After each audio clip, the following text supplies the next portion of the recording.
Roy Suryo dan kuasa hukum Jokowi soal berkas hilang di KPU Solo dan Jakarta.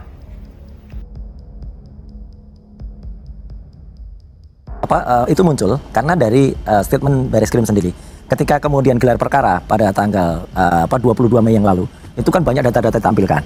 Dan kemudian juga termasuk katanya ada 36 yang dari UGM. Nah, kami kemudian tertarik juga untuk ikut juga melihat sih gitu kan kalau itu ditampilkan, dan ditampilkannya kan hanya berupa digital itu. Harapan kami waktu itu fisiknya masih ada.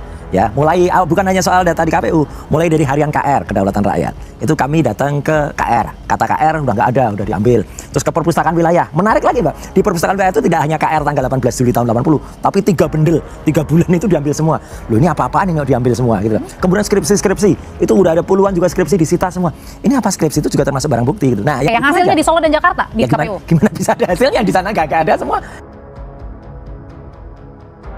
Dr. Tifa, salah satu pemeriksa kasus ijazah Jokowi, mengaku terkejut saat mengetahui ijazah Joko Widodo sudah tidak ada lagi di Polda Metro Jaya.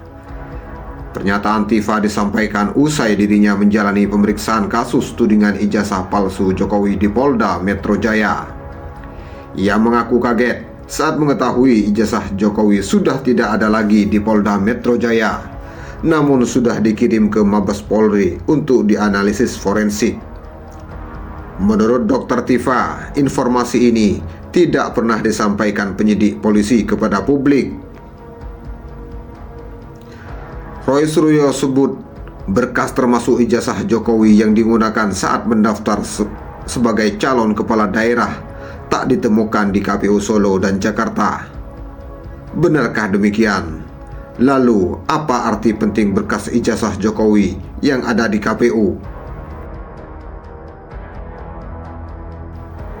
Komisi Pemilihan Umum KPU Kota Solo menegaskan bahwa proses verifikasi ijazah Presiden ke-7 RI Joko Widodo telah dilakukan sesuai dengan ketentuan yang berlaku.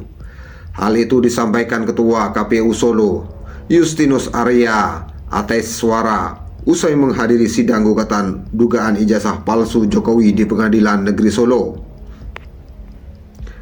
Yakin karena kami sudah sesuai prosedur ya pada waktu itu, dan kalau mengenai itu ada semacam cacat administrasi, tidak verifikasi, ujar Justinus.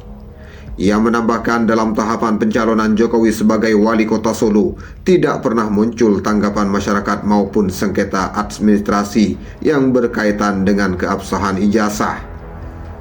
Setahu saya itu kan sudah ada tanggapan dari masyarakat. Tidak ada persoalan di sengketa administrasi sampai dengan diputuskan sebagai calon terpilih. Itu kan tidak ada masalah. Menurut Justinus, verifikasi dokumen dilakukan berdasarkan alur dan standar operasional yang sudah diatur. Ia menyebutkan bahwa KPU Solo saat ini juga telah berkoordinasi dengan para komisioner yang bertugas pada periode tersebut untuk memastikan seluruh proses berjalan sebagaimana mestinya. Sebagai langkah antisipasi, Justinus menuturkan bahwa beberapa komisioner KPU Solo dari masa tersebut telah dihubungi dan siap memberikan keterangan jika diminta hadir dalam persidangan. Dalam sidang sebelumnya, Presiden Joko Widodo sebagai tergugat 1 diwakili oleh kuasa hukum. Sedangkan tergugat 2 KPU Solo, tergugat 3 SMA Negeri 6 Surakarta, dan tergugat 4 Universitas Gadjah Mada Yogyakarta.